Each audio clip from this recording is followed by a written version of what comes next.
C'est juste qu'on veut savoir qui, quand, comment, pourquoi. On est comme tout un chacun face à l'assassinat du pilier de la famille.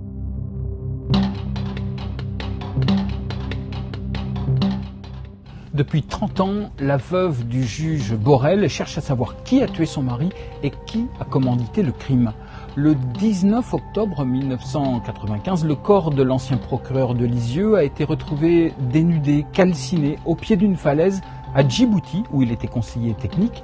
La thèse du suicide a d'abord été privilégiée. Il aura fallu des années pour que la justice reconnaisse qu'il s'agissait bien d'un crime.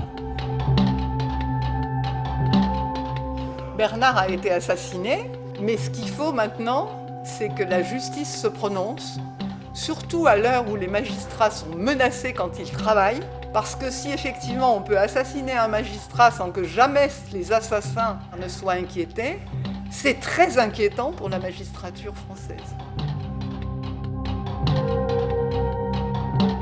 Qui pouvait avoir intérêt à éliminer ce juge ? Les soupçons pèsent sur des dirigeants djiboutiens. La justice a bien délivré 2 mandats d'arrêt il y a quelques années, mais qui n'ont jamais été suivis d'effet. En France, l'État a toujours refusé de déclasser des documents secret défense qui auraient pu éclairer l'enquête. Et puis, il y a 10 ans, la justice a fait disparaître quelques 70 scellés, dont un short que portait le juge le jour de sa mort, sur lequel des traces d'ADN avaient été retrouvées.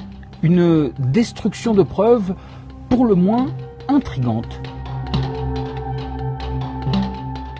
En travaillant avec maman, je me suis surtout rendu compte, si vous voulez, qu'il existe à tous les étages de nos institutions des gens qui seront prêts à sacrifier leur âme pour répondre à des ordres qui viendront de plus haut. Donc, Pour que la vérité n'émerge pas. pour que la vérité n'émerge pas et pour servir les intérêts de celles et ceux qui sont au-dessus d'eux.